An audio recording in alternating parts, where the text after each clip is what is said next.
Shelby Allen with Allen Financials is on the podcast. Thank you, Shelby, for coming on and chatting with us about your business. Absolutely. I'm you glad nervous? to be here. Yes, a little nervous. I hate this. Don't be nervous. Yeah. I'm not Just trying around to. friends. Oh. Yeah. So what we were trying to do, Shelby, is talk to local businesses around the Brazoria County area and help promote local business owners, entrepreneurs such yourself, and get the message out there of what they're trying to do and help them out in the long run. So that's why we wanted to have you on the podcast. Yeah, well, thank you guys. I'm glad that I was able to come. Like I said, most of the time I video on my computer, and it's much different than this. So. You put content out on your Instagram. You have so is it? It's not Shelby Allen Financials. It's just Allen just Financials. Allen Financials, yeah. Yeah. So all right. So tell us about Allen Financials. How it got started. What are you doing, and how are you helping people? So Allen Financials got started initially, I think in like 2016. That's when I created the entity, and then kind of got away from it because I went to work for a CPA firm for a little bit, and you can't really do like outside work, when you're doing that. So it was just on the back burner. But in 2019, I quit there and then went fully out on my own. And I guess what I really like about being on my own is that I can be more, not that they weren't personable, but I can be more personable, and I feel like provide a little bit better pricing, things like that for people that I know need the help. And so that's the biggest thing. And I think that when you work at a bigger place, you don't necessarily get all of the information maybe that you may need, or the pointers or stuff that's like super helpful to people, because you're just focused on like the bigger stuff, right? So sometimes when I have like a lot of people ask me the same question, that's when I put like a video out, because I feel like it can help other people. If 3 or 4 people are asking me, then I might as well just do a video on it, and whoever watches it, right? But at least I know I did my due diligence in trying to like help. So that's kind of how it got started. I just wanted to like help people, and I enjoy taxes, which I know is funny. Yeah, sounds really boring. I know people tell me that all the time. They're like, "How do you enjoy taxes?" I'm like, I don't know. Numbers. You've always been really good at math, though. Yeah, I know. Like stupid good at it. So for I guess for folks that don't know, Shelby is my ex-wife.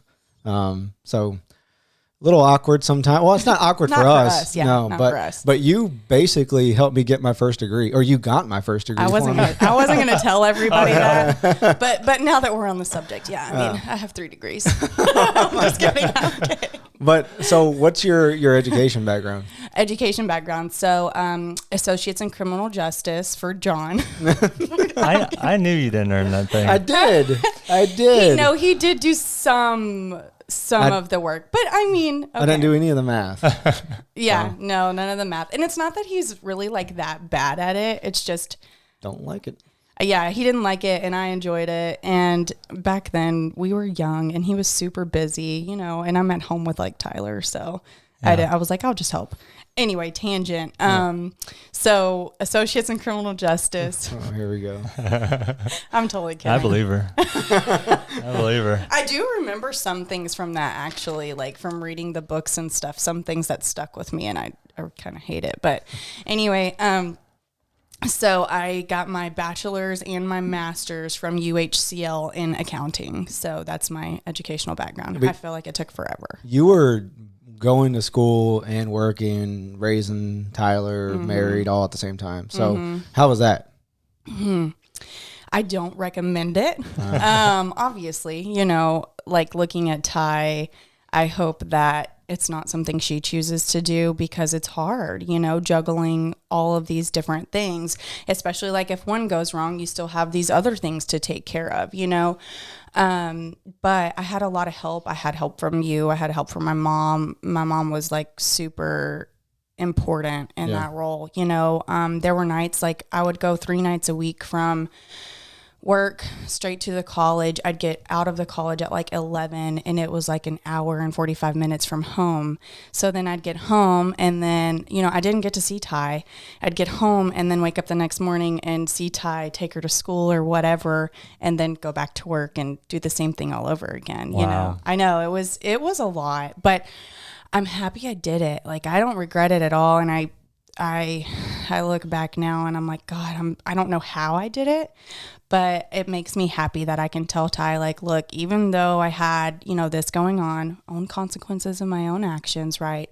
I still did it, I still pushed through, and it was my goal. My goal was my master's, and I'm just happy. I'm happy I did do it. So. That's really impressive. We talk with people that are, motivating and inspirational. And I think that's something that hopefully some people can take into from listening to you, because you were working. I remember there were some mornings too where you were doing homework at 4:00 in the morning, and people, there's not an easy path. So you staying up, doing the homework, it all paid off in the end. So yeah. But I mean, okay, so at that time he was working and going to school and stuff too. So he's giving me this credit, but he was not there at 4:00 in the morning. He was leaving or just getting home at 4:00 in the morning. I don't remember, because he worked for radio. So I was just up kind of because he was up, and I'd turn on I Love Lucy on the TV and like watch it while I'm doing my homework. But I had to have a few hours where I could get stuff done when, Ty was sleeping.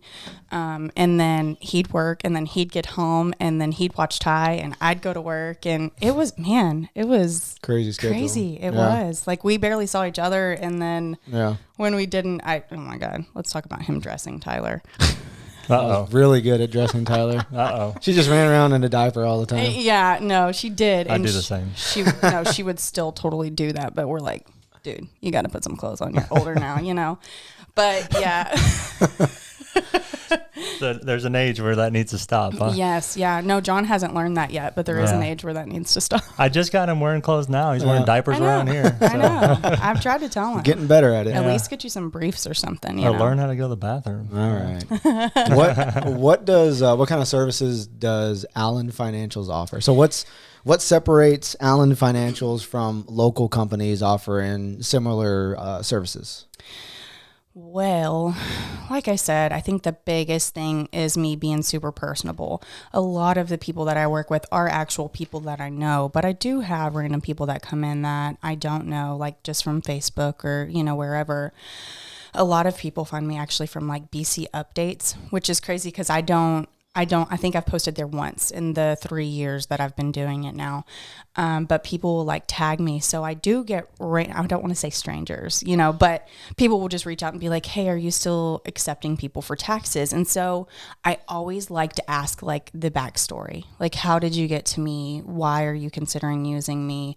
Mostly they'll tell you right off the bat, but a lot of it is because there's some sketchy tax people out there, and they have messed up their stuff or just didn't give them the right vibe or didn't respond. I mean, the stories I hear, I could literally do a whole podcast over that, but not to get into that.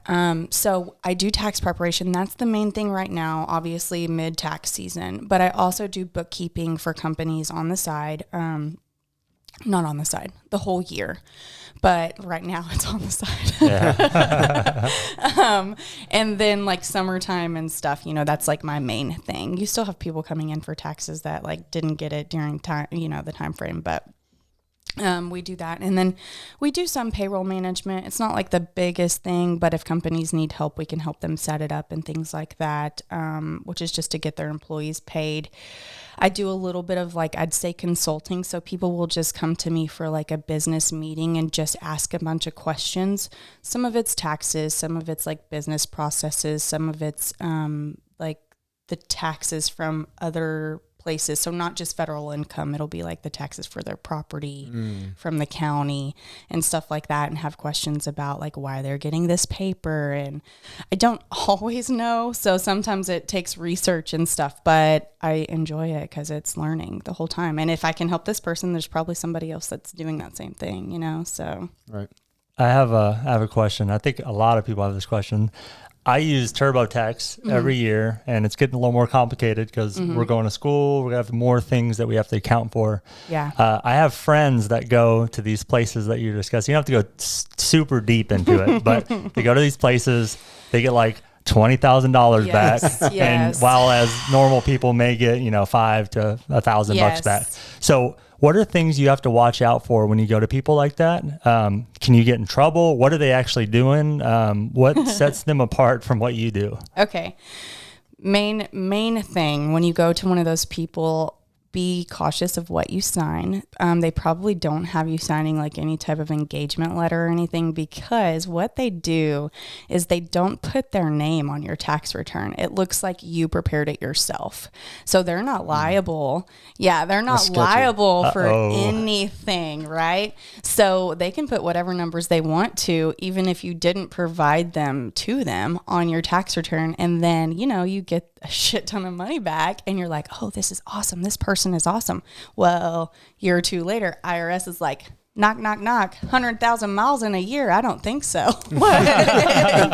that is a legit scenario that I had. A woman got audited and she had to come to me to fix her stuff because her preparer was just putting that she drove 100,000 business miles in a year. Like, who drives that much? Number one. Right. Yeah.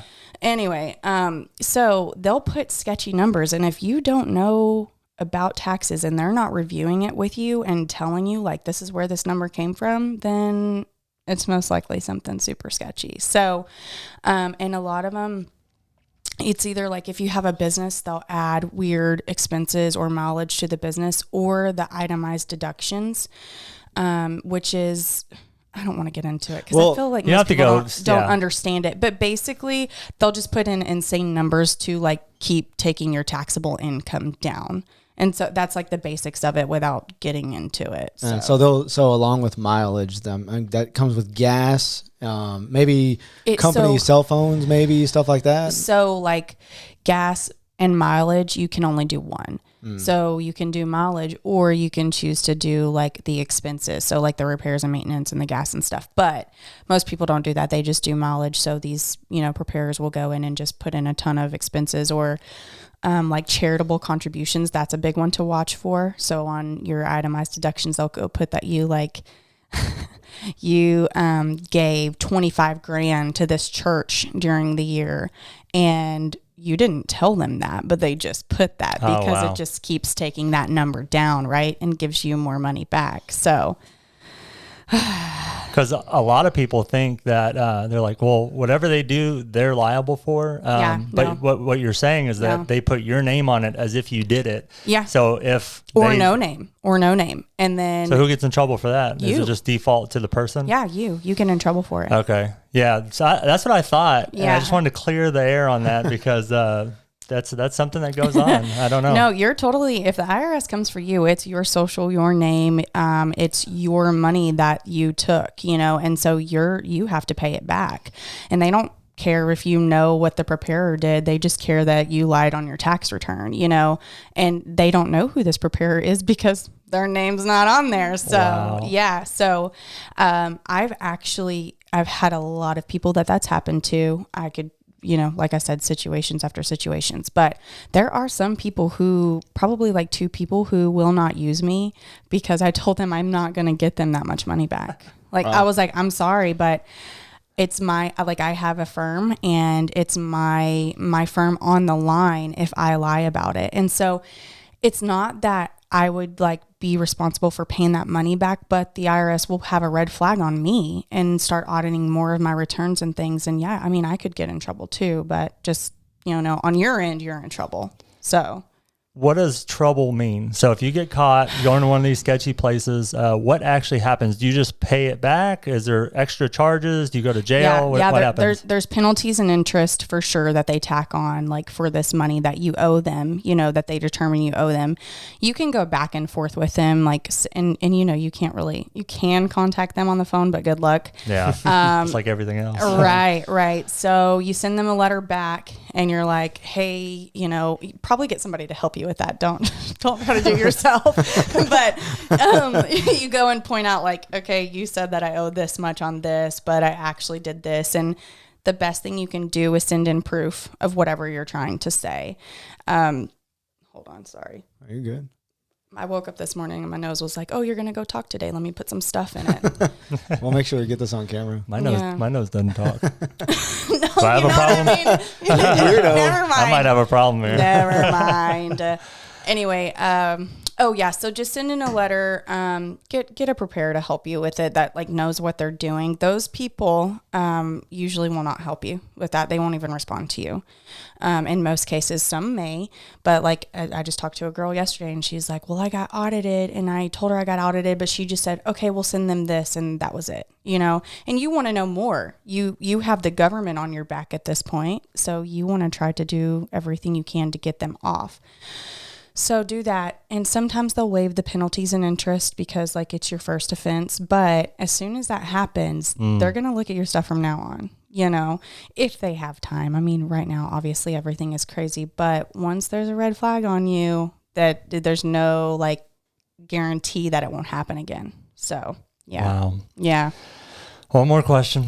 Okay. So from a person that uses TurboTax every year, Yes.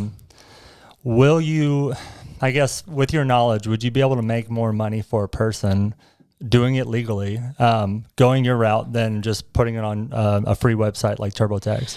So I have this year, but because there's certain circumstances, specifics, I guess I should say, for things that TurboTax won't announce or tell you how to do. So I'll give you an example. This year, it says battery low, powering off. Oh, you're good. Hold on.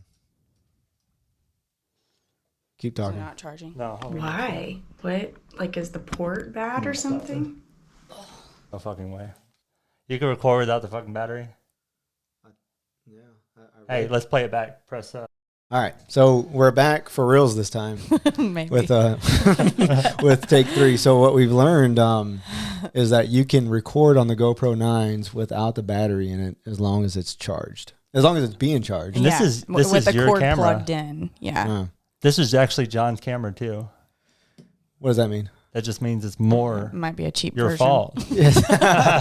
Did you put off-brand battery in there? It's really not even GoPro. It's just I just marked it as GoPro. Oh my gosh! All right, well let's get going. All right. So the question was, for the third time, Shelby. Do you remember the question? I do remember the question. If someone comes to you and wants to get more money versus using TurboTax, legally, can you do that? Is there ways to do that? Okay, so I feel like I need to backstory this for a second. Backstory. Take it back. Okay. So this tax season, I was working for a bank full. Okay, well, that's okay. not weird. That's good. Not, that's fine. not weird. That's fine. That's okay. fine. That's fine. That's good. The batteries are still good. I'm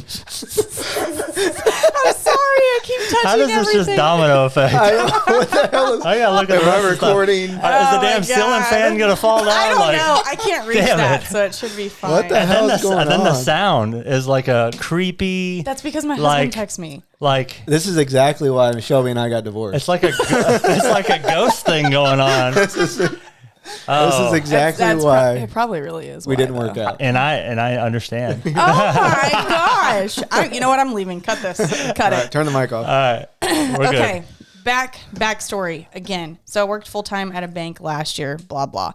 This year I decided to go full time with Allen Financials and was like, all right, I'm quitting my job. But I want something kind of part time just because I want consistent money, right? Like I just need that security for myself. It's always been a thing. So I was like, all right, what can I do? So I go on Indeed and I'm like part-time remote positions, because I want to see the kids more. TurboTax. I'm like, okay, TurboTax. So it's like, tax expert, you can do this, you can do that. So they call me, they interview me, and they're like, okay, well, you need to go do like a video interview because when you're talking to these people on TurboTax, like say you're doing yours and you click on that button that's like get expert help, I would pop up on a screen. And you would? Yeah. And like help you go through it and stuff. So. Did you have like a picture on there, like a profile picture on there? Yeah. Yeah. I bet that was crazy. All right, I don't want to sidetrack you. Finish. Keep going. Yeah, keep going. Yeah, you can ask me like semantics about that in a minute, but backstory, I hate TurboTax. I quit within like 2 weeks. It is the most frustrating software I've ever dealt with in my life. So I'm on my software, I am able to view the tax return at any time to look at where these numbers are flowing to and to see if they make sense. On TurboTax, I was trained on how to do it. There was no way that I could figure out. Some of these customers, I'd be like, I'm sorry, I have to transfer you to somebody else because I can't find it. Like, why can't I see your return? Why can't I see the number that I just put in, making sure it went to the right spot? So anyway, so that's how I feel about TurboTax. But your question is, this year, I had several people that did do it on TurboTax at first and then came back to me and they were like, well, TurboTax isn't telling me that. And I was like, well, yeah, because they don't have to tell you that. It doesn't just pop up like, oh, new tax topic. You can also do this, it just does the basics for you. So what I was giving was an example for retirement distributions. So that's like if you got a 1099-R, withdrew money from your retirement during 2020, you can select that it was a COVID distribution, which means like you took it out because you're experiencing like hard times and needed that money, right? Well, what that does is it takes all of the taxes that you paid on that withdrawal in 2020, but the income, you can defer it over 3 years. So it only takes a third of the income. So what it does is it makes it look like you got less money, but paid way more tax, and it increases your refund. Now, TurboTax wouldn't tell you that, and they'd put the whole retirement distribution on there, so the full amount of income and the tax. So, I mean, it's still okay, but you wouldn't get as much money back. So, I mean, like I've gotten one person specifically, and this is not everybody, so I don't want people to run to me thinking like, oh, she can get me this much money back. But I was able to get this woman back 18 grand this year because of her retirement distribution and deferring it. But you also have to be careful because since you have to defer it, that income has to be added the next few years. So you want to make sure that you're not putting them in a bad position for the next few years as well. So it comes with a little tax planning, which again, TurboTax can't really do for you. And not that any of the people working for TurboTax are like dumb. Like I'm sure, you have to go, it's a pretty legit process. Like there's some questions I was like, oh my God, I'm stupid, but when you're working with people, it's honestly the simplest conversations and questions that they have. So, but yeah, so yes, you can. There are situations where like I can tell you things that the computer would not tell you. So I think it's worth the money. I mean, 18 grand, right? Yeah, definitely. I'm just kidding. I'm kidding. I'm coming to you. Well, TurboTax and Credit Karma, and I'm sure there's others out there, but it's a template, and that feeds right into our lazy ass ways today. It's just upload. Yeah. Now you can, if you stick with one platform, it remembers. Yeah, and then you can just import if you have new stuff, and for TurboTax, for people who aren't looking at the return. Like I want to see the return because I do taxes, but like you're looking at the refund at the top, right? You're looking at how that number's adjusting, and they don't tell you how they do that. They just adjust it as you go. So, people can either be happy with it or frustrated with it, but I always explain where I get my numbers. Like whenever I send a tax return out, I'm like, review this and then call me, because I'm not here to do your taxes where you don't know what's going on. I'm here to tell you all of the stuff you gave me is on there and you're good to go. Like if you have any questions, if you think you missed something, let me know. But like, I'm not just going to leave you hanging like, hey, I just sent this to the IRS. Good luck. Right. So yeah, you get a customized model, I guess, from you versus the template form from right. TurboTax. Right. And even, you can do the review on TurboTax, like I said, but still it's very frustrating to like get to that point with customers and to explain, because you didn't go through the whole process with them. You're just at the end and they're like, well, where did this number come from? So you got to go dive back in, find that part. Like, where did this number come from? Did you input something properly? So on my end, I do the whole thing. So I know what numbers I put in. I know what forms you have. I know what it should look like at the end. And so for me, it's just much easier. So I quit TurboTax. Whatever. Did you have any juicy stories or funny stories from chatting with folks on TurboTax? Oh my God. So you have to wear headsets like this, right? And you have to be on cam. Some of them aren't on cam, but they can still hear you like via phone. And there was one time that Nixon was home. It's more so on my side, but he ran in the room and he was like, "Mama, I don't poo-poo." And I was like, "Ma'am, I am so sorry. My kid is at home with me today." And she's like, no worries. She was like, "I got one in the background right now." And I was like, "Thank God."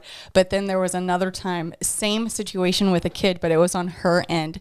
And I guess she had her daughter in the bathtub, and her daughter's like, "Mama, I big girl. I go poo-poo in the bathtub." And she's like, no. A lot of poo-poo stories. Yes, right? Don't have kids. They poop everywhere.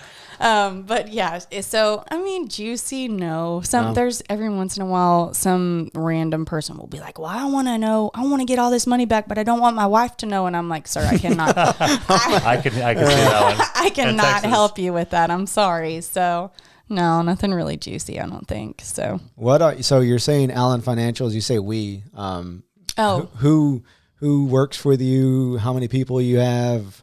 What's the deets? To say I hate saying I. Like it, I don't know. It just feels selfish. So, most of it is me. I do all of it, but I do have a girl working for me named Morgan, and I'm still training her. So she does do all of it too, but just like little portions and the smaller clients and stuff that like don't have as complex of situations, but she is involved in like every process. She reads the messages on Facebook and things like that. Like if I need her to send links to the tax people, like tax clients, she'll send out links for me. So she just kind of does that kind of stuff for me. So right.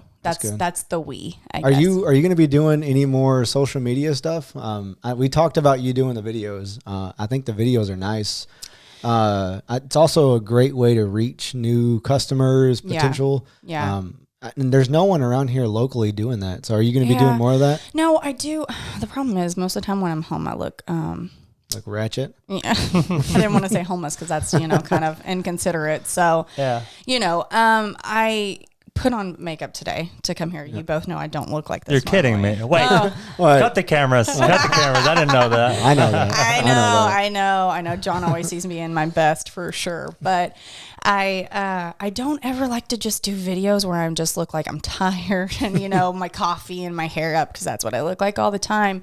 So sometimes I don't. And then sometimes like if I have my hoop in like you have, I'm like, it does deter some people. So I'm super like conscious about what I post and I hate that. And I was thinking about that today. I was like, should I wear a long sleeve? Because I do have tattoos and I don't want people to think I'm stupid or like I can't do my job because I have tattoos, because that's a thing. No, it's a thing sometimes. Maybe a little bit. Maybe around like Sweeney area. Well, or that. I think we're getting out of that as slowly. a society. Yeah. But when and I didn't really, I don't know. I didn't know if I wanted to get into this, but when I worked at the CPA firm, there was none of my customers ever had a problem with it.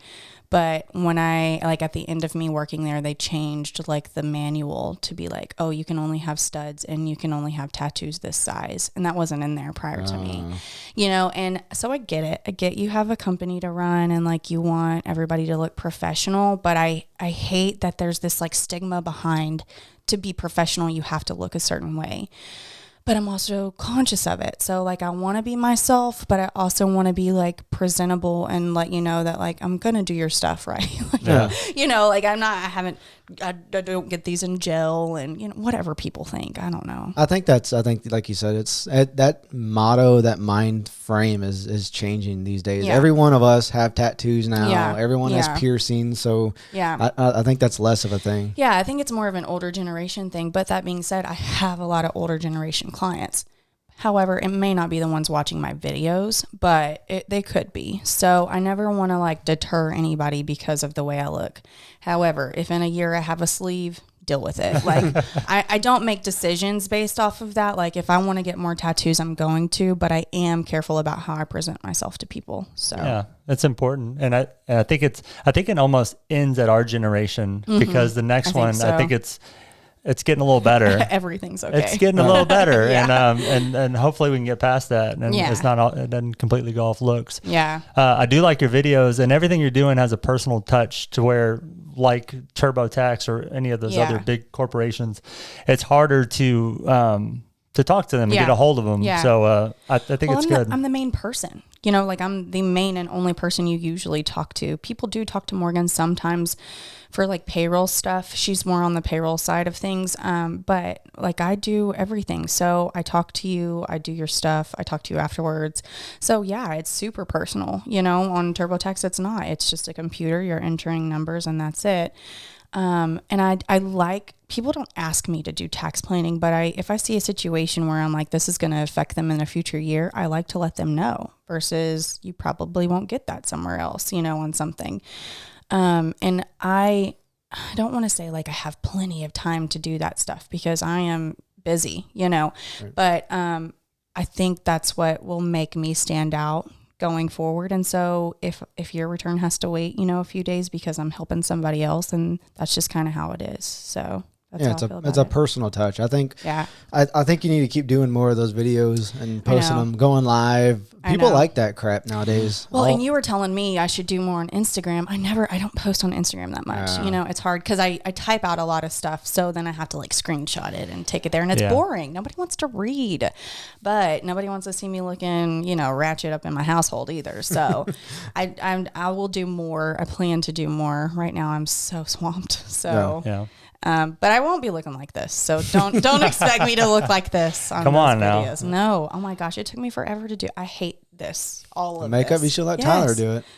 Right. I know. While you do it. Yeah. The makeup videos. Makeup videos for her, tax videos for me. Yeah. I know. Two birds with one stone. Yeah. I was going to ask you, I just recently did like a selfie video like you do. Mm-hmm. How awkward is that? And how many takes does it take to do them? The videos that I do? Yeah. The last ones I've been doing, I'd say like the last 5 or so, I just do it all in one run.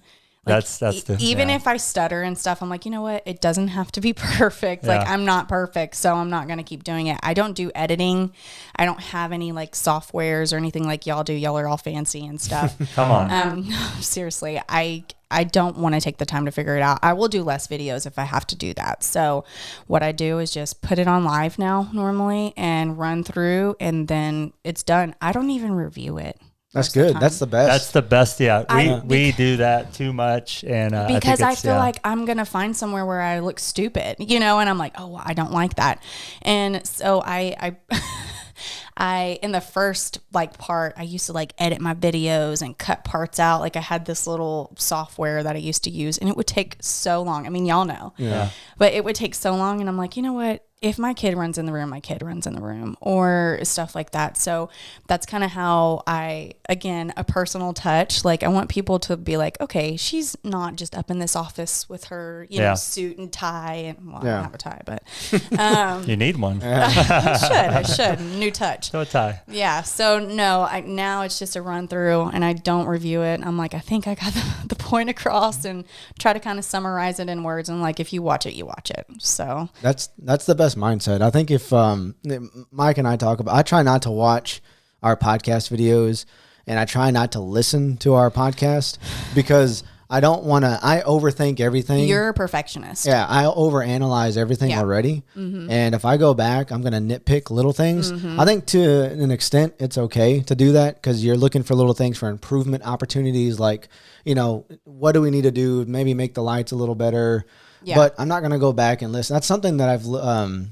Todd Jeffries, when I worked in radio, I would always listen to my little traffic reports or something. I'm like, oh my God, I sounded like crap right there. But he's like, dude, just go and do it and forget about it. Yeah. I think that mindset with everything. It was miserable. I used to go in there sometimes with him and listen to him doing it. And he'd re-record it. And I'm like, that one sound just fine. He's like, no, it's at 29 seconds. I needed it 30. And I'm like, dude, come on, But that's been his personality since I've known him. He is gung-ho and all for whatever he's going to do.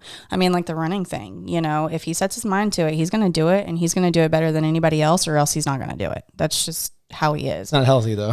It is unhealthy sometimes. I mean, you push yourself a little bit too hard, a lot, but it shocks me that you don't review every single. I try not to. Try not to. He does. Try not to. Okay. He says he doesn't, but Mike's got me into it now a little bit because, like I said, looking for those improvements. What can we make things better? Listening back to our first couple, saying little things like I said, oh man, I said too much, or I said yep, or the person was talking, I said yum. That is good. Yeah, that is good. But the person would be talking, and I say yep. Yep. And I'm like, ooh, I need to cut that shit out. Yeah. That's all you hear when you edit. Well, and see, the ones I have watched back over again, I notice I say a lot, and I don't mean to. In my mind, I think that I'm talking straight, but on camera, I'm like, oh, I said like 7 times. And so sometimes when I put the comments above, I'll go, I said this a lot, just so y'all know. That's good though. That makes it funny and personable. Personable. You realize that you're a real person helping other people. Right. They can contact you. Right. It's not a robot that you're talking to. Yeah, completely. So yeah, the social media is good. So keep doing that. I will. Do you have any creepers from social media? Being a girl, an attractive girl on social media, Brazoria County, bunch of people running around here. And I mean, holla at me. I mean, come on. Like, I'm kidding. My husband all the time is like, I know you get hit on. Like, you get hit on. I'm like, He's like, do right? not. Right? Don't you? Yeah, right. Right? Did I marry a hot girl or not? her block list is like 100 people, and she's just playing with us. No, I do not have any stalkers, creepers. I like even my guy clients. They're all super respectful. Nobody flirts. Nobody, which I enjoy because I probably would punch you in the face if you if you did act like that. Dude. Shut up. Here we go. But no, it doesn't bug me at all that I don't, because it's just more activity that I don't want to deal with. Well, you need to be ready for that, because that's going to come. I don't think so. No, it's going to happen. Do you have experience in that? No, well, just recently we went to Stardust Art and Coffee with Lolo's new coffee shop, and they already have that happening. I think with you being to her, I don't know if it's to her yet, but to her employees. Well, I mean, she's gorgeous, so I'm not shocked. Yeah, but and maybe it hasn't happened to you yet because you're doing you don't have like a brick and mortar place in Lake Jackson or wherever at, but yeah, but too my demeanor, I don't put off like this like sweet vibe, like I'm like a mom, I'm an accountant, I'm not like, hey, come at me, and not saying she is, so maybe we should cut that out. No. She has a very nice, welcoming. She's very sweet and like and to me just beautiful in all regards, right? So I feel like if I was a guy, I'd be more likely to go up to her and say hello versus like me. And not that I'm not that welcoming, but I just put off this vibe like I'm not really going to put up with your BS. And then if people go through through Shelby's Facebook pages, she's gutting hogs and deer and shit like that. So I like the one where she has the gun and then she's drinking a beer and like everybody around her is kind of looking. That's just a Sunday morning, right? Yeah, right. No, I wish it was a Sunday morning. Right after taxes. Yeah. While doing the taxes. Yeah. Listen, don't tell people I drink and work, okay? Have you checked out the Stardust Art and Coffee House? I have, yeah. You like it? Yeah, I've gone. Yes, oh my gosh, it's awesome. I love the vibe in there. I knew she was gonna have like this perfect little place, right? But going in, I was just like, oh my gosh, and I hate glitter, just so y'all know. But I got like the coffee with the glitter on it. I'm like, oh my god, I'm fancy. She's good. Is it too? Can we announce? Can we say what she's doing to help your cousin out? Oh yeah, my cousin is going through ALS right now, and she volunteered to paint a big painting to auction off. So wow, it's amazing that she'll spend her time to do something like that. You know, the painting beautiful. In her coffee shop of Bowie, that big one. Yes, yeah. She's gonna do one like similar. Wow. Not Bowie, but something else. Something that size. So yeah, she's an amazing person. Awesome. I actually bought 2 of her prints while I was in there, like just the smaller ones, but just because I want more of that stuff like around my house, because my house is, I don't know, like yours, you walk in and it's super like aesthetic. Oh, don't even. No, it for real. And then it's not like mine's ugly. It's just kind of like, meh. Well, they don't have, Mike and his girlfriend don't have kids though. No, it's a little different. Yeah, no, kick me while I'm down. No, I'm saying that's a good thing. Enjoy it. Yeah, no, do enjoy it. They're great. I mean, between John and I, we have 5? 17. I don't know. Yeah, I know, 17. It's a lot. Yeah, but it is a lot, and man, I don't ever regret having like Ty at the age we did or anything. But in your 20s, you grow so much. And you change so much. And so I just think like, I can't imagine doing that without kids. Like, I'm glad I had Ty because I feel like I'd have been crazy. Yeah. Like she put me on the path that I wanted to be on, because it was more so for her. And at that point in time, I was like, oh yeah, stuff for me. Cool. I wasn't ever really like selfish or anything. Well, Don't ask John. I was about to say, never mind. Let's not get into that conversation. Yeah, maybe without John. Huh? Yeah. I just sink down a little bit. Yeah. Are you, do you ever plan to open up like a brick and mortar building, office space or anything? Is that in the future plans of Allen Financials? There are things Morgan and I have talked about. There's this place in Lake Jackson that could be potential for us to do, not anytime like in the next year, maybe in the next 2 years. But it's kind of almost like a family inherited place, but I'd really have to look at the numbers, obviously, because, I'm an accountant, but, I would like to, and like be in a more central location like Lake Jackson, because, I'm out there in Sweeney and I do a lot of things virtually and that's great, but I would like to have a place where people can like come and visit me and stuff and just sit down and talk to me. I do have an office at my house and it's pretty cool. Like it's got a little, couch and 2 desks and it looks like a real office, but again, it's my home.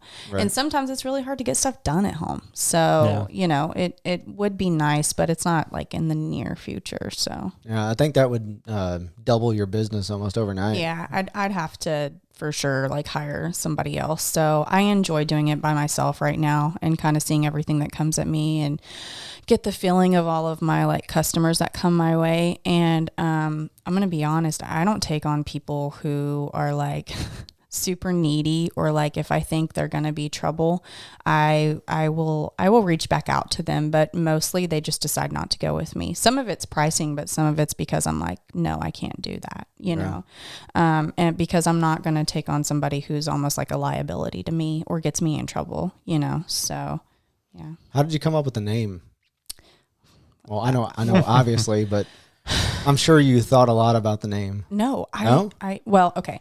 It used to be like SLA Financials, which was literally my initials. And then Shelby Allen. Yeah. And then I was like, I don't really like that. And I was trying to think of another one. And I am the least creative person you're ever going to meet in your life. So it's just super straightforward. I was like, how can I put a name that's not too like secluded or seclusive, I guess. I wanted it to be like, it's a lot of different things. It's not just taxes. It's not just bookkeeping. So, accounting is a lot of like financial stuff.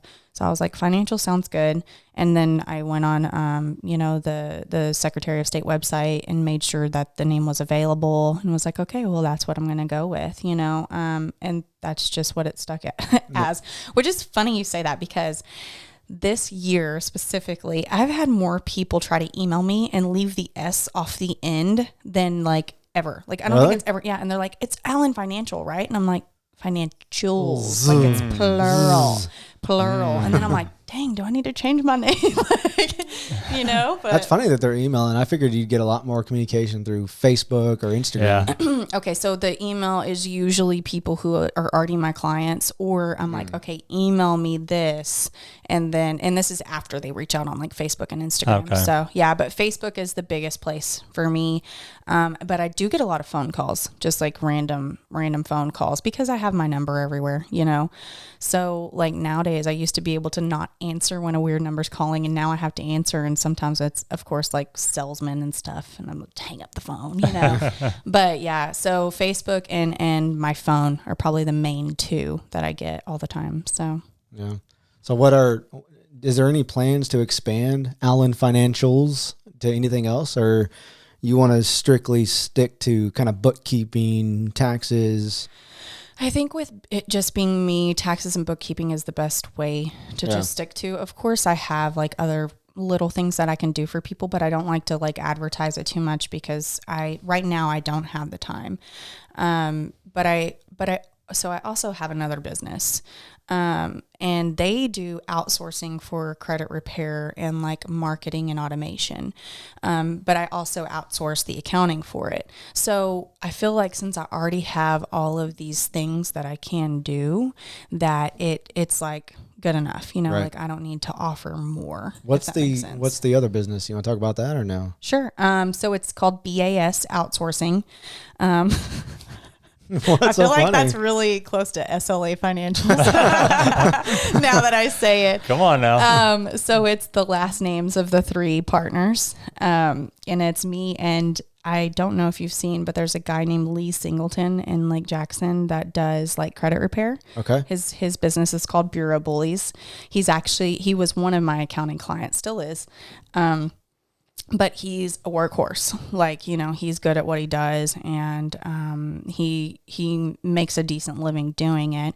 He had presented it to me probably kind of like at the end of last year, but I was like, I don't know you too well, and, you know, I don't know if I want to like get into that. Well, then he brought in this other guy for marketing. I'm like, okay, well, maybe if it's not just us two, there's more, you know, more of an expansion of things that we can offer. That sounds good. And so ended up having like a FaceTime meeting with them. That one guy's in San Antonio, and Lee actually lives in Humble. So of course we have to FaceTime everything. We started in December, and in the first week we had 5 contracts. Nice. So yeah, it was great. It's kind of lost a little bit momentum, but we've been like super busy with those clients anyway. We're still like marketing and stuff for it, but like I don't ever post on the Facebook or anything like that because I'm just kind of consumed with like Allen Financials right now. So, Right. Wow. but yeah, but that's the other company. So I feel like I already have enough going on. I don't really want to offer other services. I want to be good at the ones that I have. Right. You know, so. How is balancing working at home with the kids? I mean, of course you know, but I gotta explain it. Gotta talk on the mic. I want to be like, you know how that is. I know. All right. Next question. Come on. Give it to me. Yeah. No, I literally, I still work part-time at the bank just so I can leave the house a few days a week. I don't enjoy working from home that often. Like I said, it's just, sometimes it's kind of hard. Like when I'm frustrated, I want to just like walk to the living room and like just not work, you know? Yeah. It's super easy to do that. You're not on anybody else's clock. And then of course the kids. So the smallest one is 2.5, and he does not stop talking. He is just like his dad, and they just all the time. And so I can never, like I said, the videos, like he'd be in the background the whole time, like trying to get me to talk to him. And so it's very distracting, but very rewarding. Like, you know, at night he cuddles me, and it's the sweetest thing ever. Tyler, she just stays in her own room and does her makeup. She doesn't, you know. Yeah, she's in the makeup thing Yeah. right now, isn't she? I don't know how much I like that. Period. Yeah. Yeah. The end. No, and we don't do it, like, I don't let her do it and then go out in public. Like, I'm not like, okay, you're grown, go out with your makeup on. It's something she enjoys doing at home, and she does tutorial videos like every day. I don't know where these videos Where go. are they going? I don't know. On her phone. Allen Financials. Yeah. On her phone, and she'll be like, "Hey guys, welcome to my show. This week I'm going to do this," and I'm like, "Who is she?" It's funny. And why is she so good? It's funny listening to her and Candace talk on the GoPros. Oh yeah. And act like you can, you know, the key phrases like and subscribe and like Yes, those little things. yes. It's so fun. They pick it up so good. Yeah. Yeah, they do. And she says all of those things, like press the thumbs up to like my channel, be sure to subscribe, you know. And I'm like, oh my God, I don't know how to do any of that, you know. So she does all of her own little stuff. Yeah. She's like a pro on TikTok, which I know shouldn't let her have TikTok, right? But she is like, she knows how to do all the the timing things y'all do, and the filters and the transitions, and I know the names of them, but I could not figure those out. That's probably the only thing that you and I disagree on is the TikTok. What? You disagree? Not disagree. I just, She told me you're fine with it. no. Oh, here we go. Yeah, right. No, There we of go. course she said that, right? Okay. She played you. Yeah, but Candace has it too. Yeah, no, but we try to limit Candace. I think you're a little more softy sometimes, and you let Tyler a little more. You give her a little more rope than I would. I do. I do, for sure. And I know that about myself. I'm like that with Nick's too. Garrett's always like, you need to stick to something. You need to be more disciplinarian. And I'm like, I just want to chill. Like, I'm not trying to argue with my kids all the time. I listen to them argue enough, you know, like there's always kids, man. Yeah. They take a lot. So, but Yeah, I know. I think about it all the time. I judge my parenting all the time. Like, what can I do better? What am I doing wrong? But then, like, I've been letting her do it for so long. Do I just take it from her? Like, oh, listen, I've been letting you do this for a year now, but hey, sorry, we're done. Like, and it's something she enjoys doing. So I don't know. It's tough things that we have to learn from. These are new things that we didn't have when we were kids. So it's do you limit it? You know, you're starting to see the effects that they have on the kids' mental side. And if they don't get likes, they're, getting depressed, and it's different. Yeah. So I don't know. She doesn't ever talk about stuff like that, about the likes and like the comments and stuff. So I guess that's why I'm not like too concerned. Mostly she wants me to like watch her transitions and like see how much better she's doing it. And that girl can dance. Okay, TikTok dancing is not dancing. Okay. I love all the girls every time. Candace too. They got to do the elbows. and what's they're like but they're off to themselves, and they're thinking with their eyes up, and they're like, oh, it's this way, and then they're doing, and it's micro moves. It's not really the moves. It's not the range they go. They're just like. Yeah.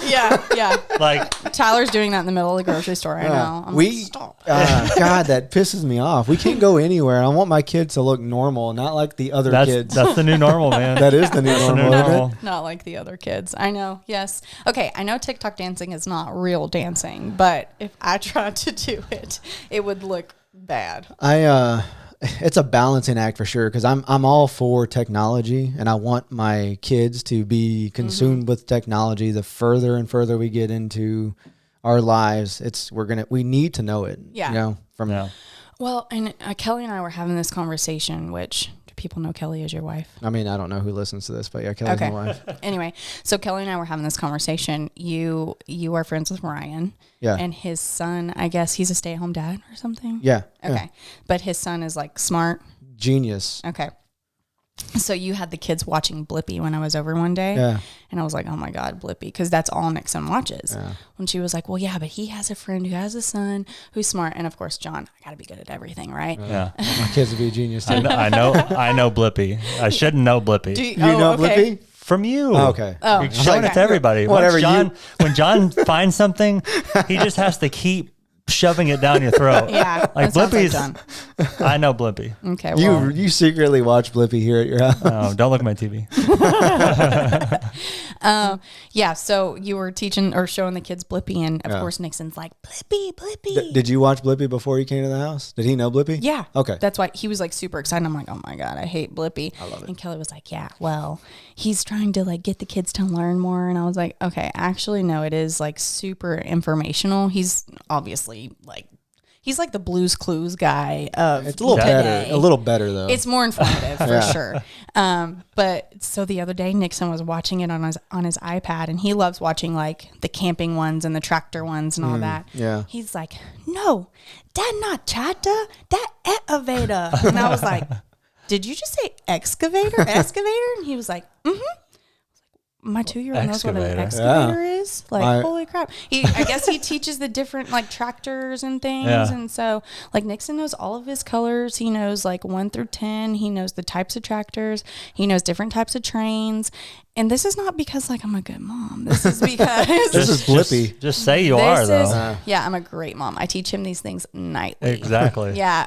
But like Blippi and these little informational shows on YouTube that are like, it'll be trains, but they're going down different color tracks or, you know, things like that. And they teach them the colors and the numbers. And I mean, so yeah, it sucks to have my kid want to watch an iPad all day, but some of the content, like his content, is good stuff. Right. You know, so yeah, if there's a show that you're gonna let the kids watch, and especially if they're little, it's definitely Blippi.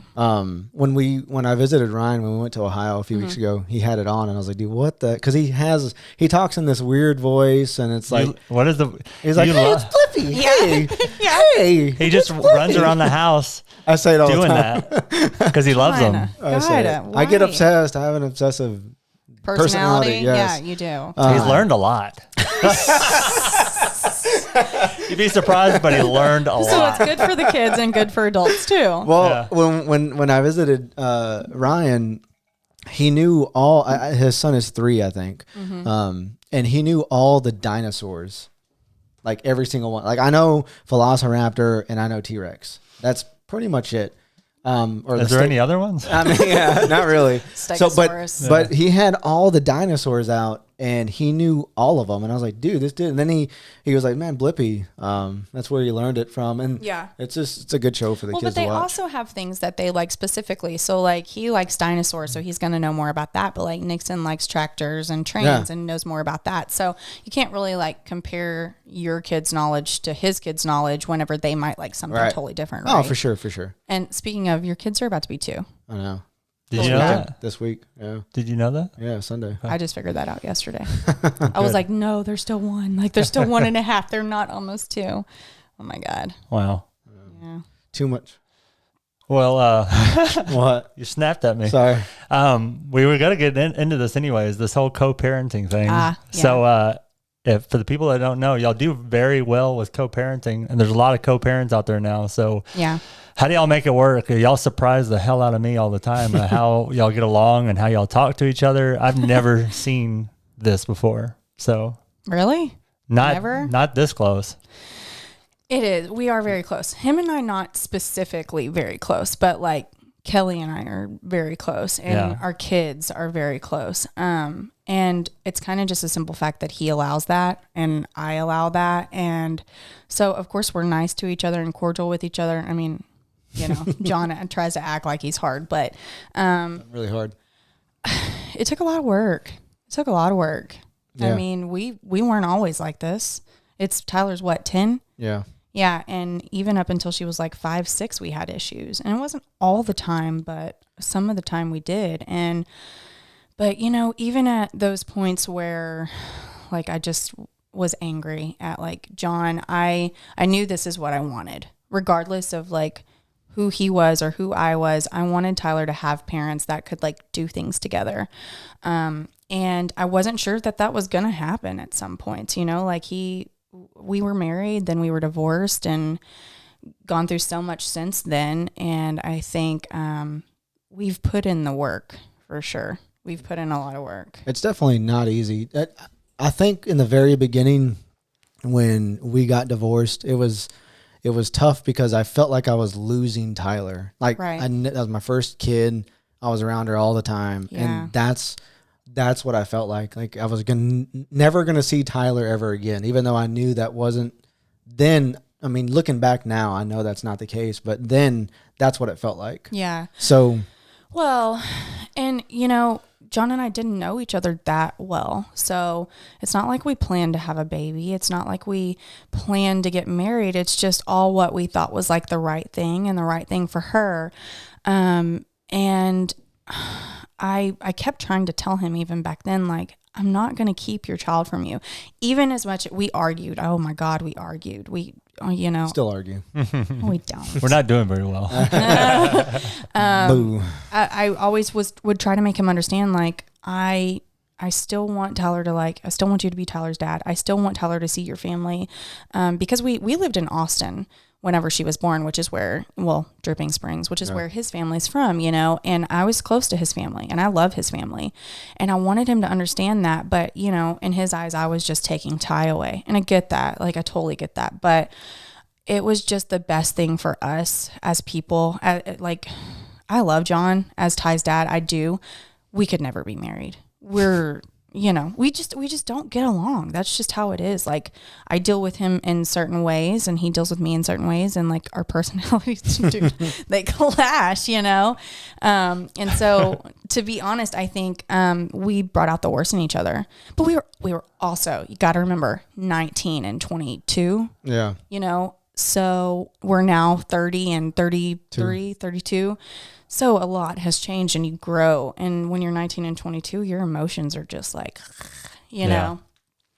So bring on a kid into two people who don't really know each other and a young age, and you're like forcing yourself to do all these things that you think are right. It's stressful. It's super stressful.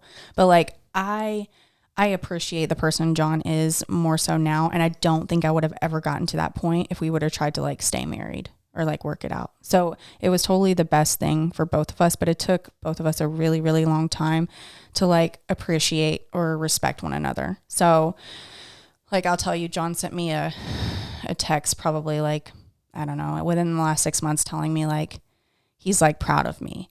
Aww. And I don't want to get emotional. No, cry. We need it. No, I'm not crying.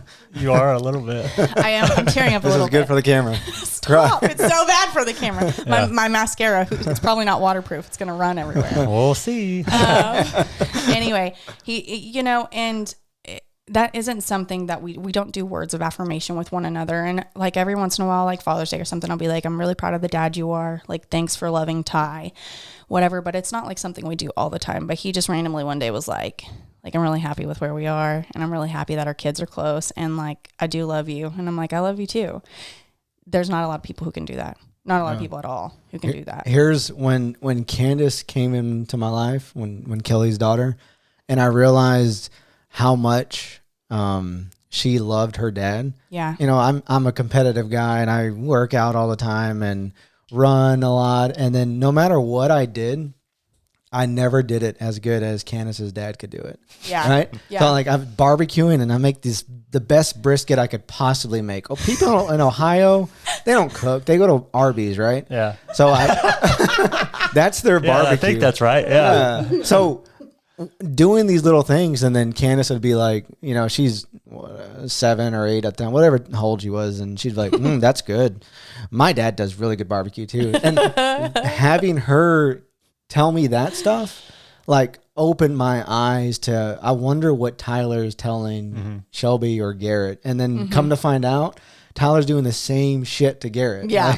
Garrett gets so frustrated. Like, he has literally almost cried at points because he's like, I do so much for her. And like, I make her lunches and I do this and I do that. And I go to her first day of school and I go to do this. And he's like, and still Jon does everything. Jon's just perfect. And I'm like, I know. And I'm like, honey, she will realize at an older age. I said, but she's daddy's girl. Like, that's her dad. No matter what Jon does wrong. First, let me just say, for all you co-parents out there, do not talk shit about the other parent in front of the child. Like, I have never and will never do that to Tyler. Like, I think I may have called him an asshole one time, but he is. So it's fine. That's accurate. But I don't do that to Ty. I allow her to have her feelings. I allow her to love him. I allow her to talk about him and want to be around him. I have pictures of him and his grandparents and all kinds of stuff in her room in my house because that's her dad. She should be allowed to feel that, but yes, she a million times, like, Garrett will make steak and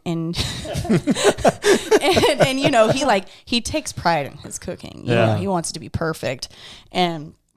And she'll be like, oh, I just had this at my dad's. And we're like, oh my gosh. Okay. We know. I always have steak at my dad's. My dad makes good steak. And then he'll make ribs. Oh, my dad's ribs are so good. It's like it's a thing that the girls do. I think it's worse with girls too. Girls and their dads. Oh yeah, for sure. I think so. I mean, I don't have any references, but I think so. But that, when Candace started saying that kind of opened my eyes. Like, and then when I started talking to Shelby about it, like, God damn, it pisses me off. No matter what I do, like, it never impresses Candace enough. But then there's those times where she opens up a little bit. But it's not a competition. It's not. No. But it feels like it. Like, it's like a slap in the face to you and a slap in the face to Garrett, and he'll get upset. But I'm just like, you think about how you felt, like, because he grew up with parents that weren't together, so he knows exactly how it is. It's just getting it on his end feels a little different, so it's not so bad anymore. But yeah, especially when they're younger, they have no filter and they're just like, oh, my dad can lift up a car with one hand. I could see her saying that. Oh, for sure. I think you have changed a lot with Candace. Yeah. I think she opened something up in you, and I see a lot. It's a lot different, and that probably goes into words of affirmation to you. And if you can do that as a couple, or even in a friendship, it means a lot for sure. Well, and I think also Jon's had to learn a lot from dealing with Candace's mom and dad. Not to get too much into it, but they have difficulties. They don't get along like we do. And that makes the whole aspect just so much more difficult. And so the fact that we can do what we do, and even me being here today, coming to this podcast, I I have the utmost respect for Jon. So, I mean, I still talk shit about him with Kelly, but Yeah, I do too. all the time. No, we don't. That was kind of what we're talking about, is that you choose to come hang out with Kelly and Jon when you don't have to. And then I think when Kelly wants to hang out with someone, you're the first pick. So it's like, it's not like y'all just get along. It's like y'all choose to go hang out with each other. Yeah. And that's great because you do have kids together, and then the kids play, and then they see it's a new form of family that it's now becoming more normal. Like having tattoos. It's that's a normal thing where it used to not be, and it can work with some people. Yeah. And Kelly has always been, she has never like tried to cross me one time. Like, we've always talked, and, I mean, of course we've had little bitty issues, but we've never like fought. She's always understood that like, I don't want Jon. And I think that's the biggest thing, is like, she doesn't feel threatened by me. I don't make her feel threatened. But we talk all the time. When you first moved, or when Kelly first moved here, it was kind of a weird thing for her, because it's a weird because she wasn't used to it. Yeah, when people come over, or when we have the birthday parties for the kids or whatever, people are like, I think you even said it last year, like, "Oh, Shelby's here. Y'all get along pretty good." Like it's a weird thing. But I always when talking about Kelly and Candace's dad, whenever our relationship is good. Mm-hmm. Everything in my life is good. Yeah. I know that sounds weird. No, that's... But if there's stress between me and you about Tyler, everything else is bad. Yep. It adds a level of stress that it's too much. And I play it off pretty good too. When Kelly calls, or when you call me, when Shelby calls me, and they're like, "Oh, Shelby's calling me," like, "Oh, what the fuck does she want?" Every like, time. What do you want? Yeah. But that's all play though. I know. Trust me, I know. Kind of. Maybe. I mean, no, I'm sure I agitate him, of course, but... Well, when you call, it's never to say, "Hey, how's it going?" Why would I do that? Yeah. Oh, it's never, "Hey, the sky looks good. Nice weather. Did you get a run in? How's work going?" First off, I would annoy you more if I called for that. It's always I have to make a decision about something right off the bat. Yeah. No, it's not. Yeah, it's always... You gotta ease into it. Yeah, it's always, "Hey, Tyler's doing this right this second. Help me." And I'm like, "Well, what is she doing?" Or it's either that, or Shelby's really good about planning, like 6 months or a year from now. Yes. She's like, "Hey, it's January, right?" But she calls me January. She's like, "Hey, what are you doing on October 12th? Because we want to take a trip on October 12th." I'm like, I barely plan the week. Like, have something to say to it's kind of hypocritical. It sounds like he's a planner too, isn't he? He is, But when we first got divorced, you had to like let the other parent know within like 2 months or something if you planned to make a certain trip. And like back then, when I would text him and be like, "Hey, we have a trip planned," he'd be like, "No, that's my weekend." So I always I'm still like, maybe he'll yell at me, so let me just like plan this like 6 months before. And I know it's not likely, but I just, from back then, I'm like, I'm gonna let him know like way ahead of time. It's always like 6 months. I'm like, you realize I got 7 kids at the house. I'm barely making it through the week. Yeah, I don't know. But what I'm I gonna text that so that I know that I told him, because I'll forget too. So, and I look at the text sometimes like, I don't know. And then most of the time he's like, "I don't care." Yeah. Like, okay, well, good, but I still want you to know, just in case y'all have something planned.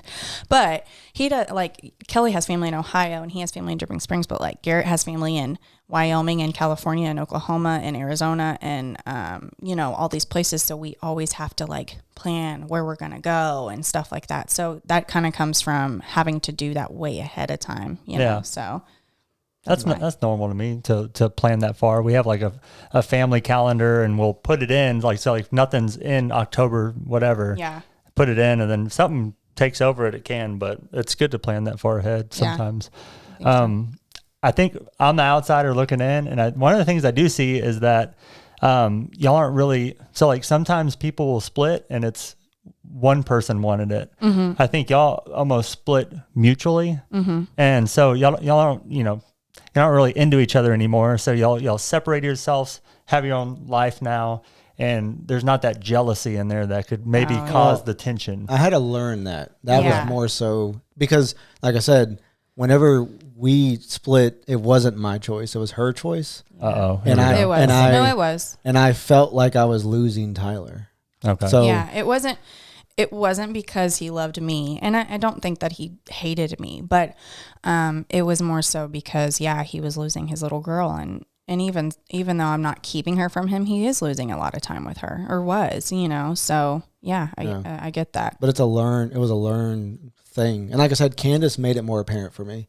It's Yeah. weird how it kind of worked out. You had to see it a different way. Huh? Oh yeah, I had to see it from a different child's perspective. Yeah, for sure. But yeah, it made me insecure as a father because I had my dad growing up. Yeah. And I didn't want her to think, oh my God, I never see him, or he's not around or whatever. But Candace being there and like talking shit to me and loving her dad, I was like, okay, I see how it is. Yeah.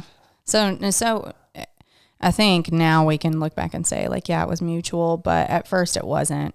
But I just knew it wasn't a good situation for us to be in, and now he knows, I'm sure. But it took a lot of, like, learning and growing, and there was jealousy at first. Like, I remember when he first moved on, or, just, like, was seeing somebody or something, I was like, why can he be this good for somebody else, but, like, not for me?